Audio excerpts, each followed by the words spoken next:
What would you say to the 20-something reporter as they continue on with their news career? I'm fortunate to have several 20 somethings who I mentor.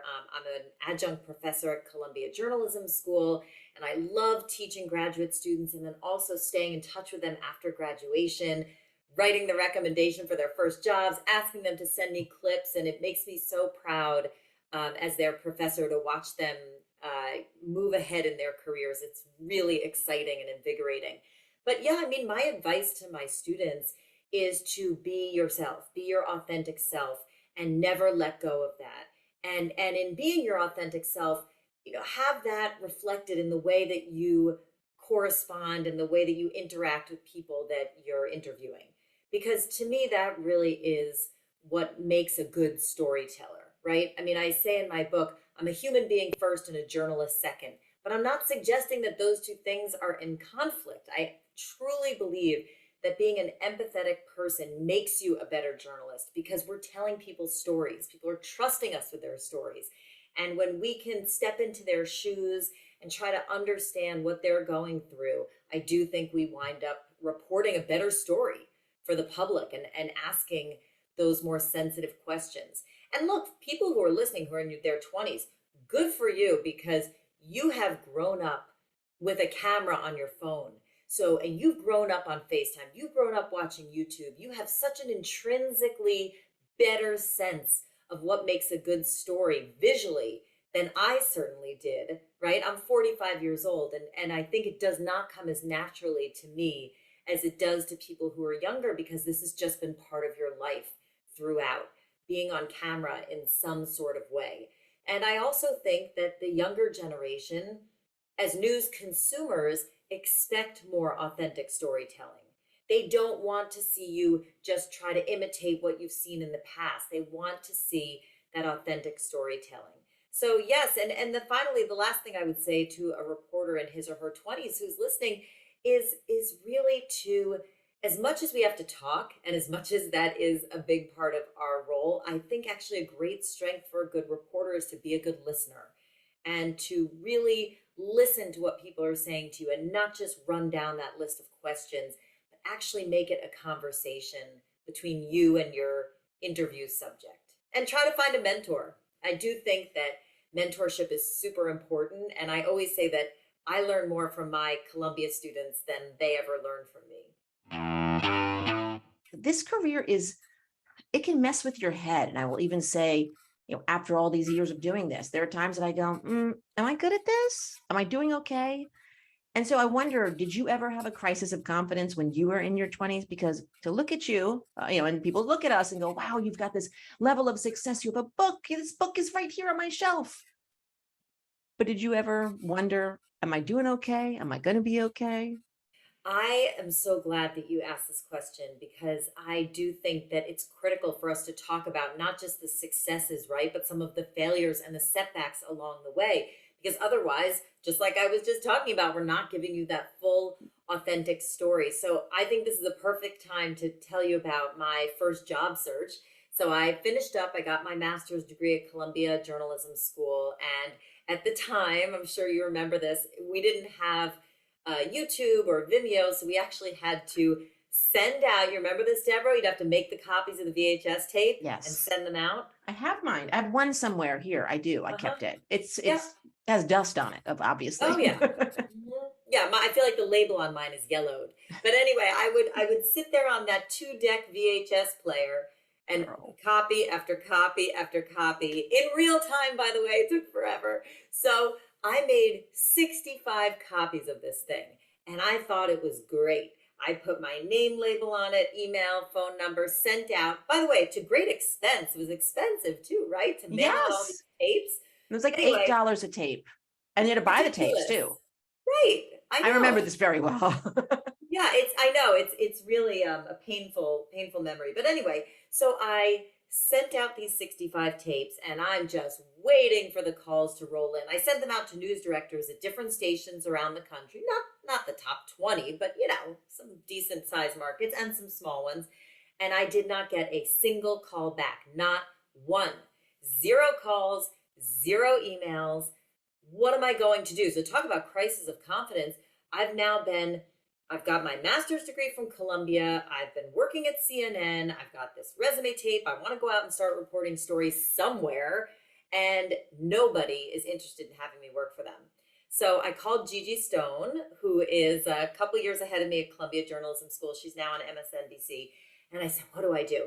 And she gave me this great advice, which was get in your car, go to a part of the country where you're interested in working, and call the news directors once you're there and say, hi, I just happen to be in insert small city name here. Do you have 5 minutes to meet with me? And that's how I got my first job in Binghamton, New York, was actually driving to Binghamton, New York, by the way, which is the 154th largest TV market in the country, according Wow. to Nielsen.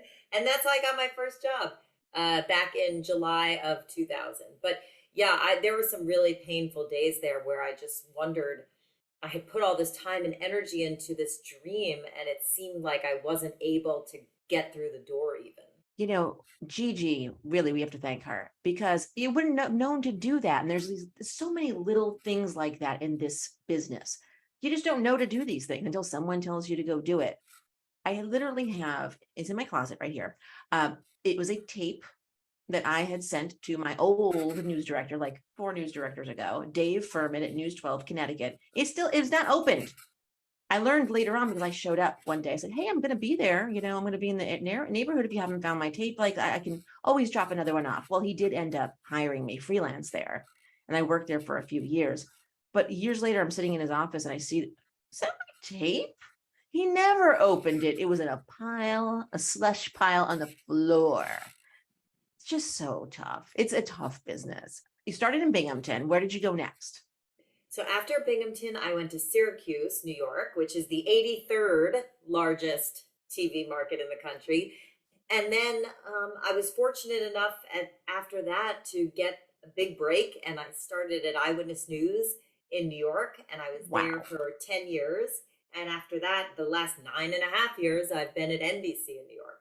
What was going through your head when you got that opportunity at Eyewitness News? I mean, I can imagine. How did you celebrate that? That's the number one station in the number one market. It was at the time. It still is, and it was very fortunate because they needed a New Jersey reporter.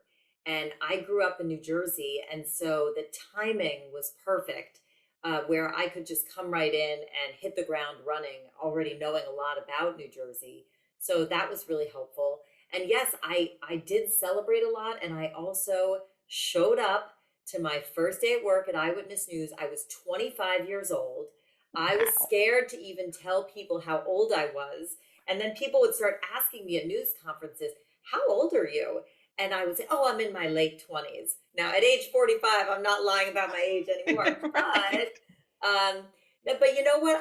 There's that saying, what is it? Dress for the job you want, not the one you have. I mean, you could just insert the verb act. Act like the job you want. Although Yeah. I did have it at that time, but I really just felt like you fake it till you make it. And so I went out there and I held my head high and I yelled louder than anybody else the questions at news conferences, and I just charged ahead. And I also credit, my initial couple months and even really years at Eyewitness News, the fact that I was able to get those stories and feel comfortable with the photographers who I worked with.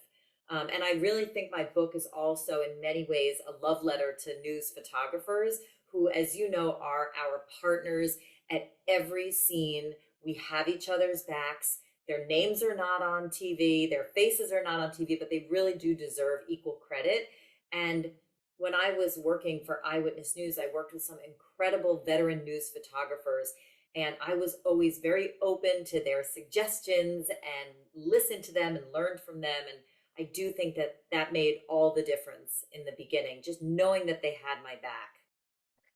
There is something really special about New York City news photographers also. I've worked in a couple of different markets, but I'll tell you, I am still close with some of the people I worked with there. And I was just talking to Lisa Mateo the other day about this one guy we worked with, Fred. Fred could find a corn muffin in any city, any borough, any town. He could find the best corn muffin. And you can be in some hairy situations in New York. So you really do have to be a team. That is Yes. incredible. Yes. So, and even on those days, right, when you do the tough interviews, and you feel sad afterwards and you want to talk about these emotions that you're feeling because you're adjacent to all this tragedy and chaos covering these stories. I've always really valued that relationship with a photographer where we could just take a couple minutes in the live truck and just talk a little bit and debrief about what we just experienced together. And I think that's also made a huge difference through the years, just in terms of my emotional ability to keep doing this work. It takes a toll on you. It really does. And I think working in DC also with the political landscape, it takes a toll on me after a while. You've been doing this for a while in the number one market where so many things happen. Looking back, you were 25 when you started working in New York. What advice would 45-year-old Jen give 25-year-old Jen? Well, definitely to not view the reporters and photographers from other stations as competitors, but to view them more as colleagues. Of course, if we all want the exclusive interview and we're all looking for the proprietary information on a story, and that's fine, that's part of the job. But let's face it, once you get to the number one media market, it really is a marathon, not a sprint.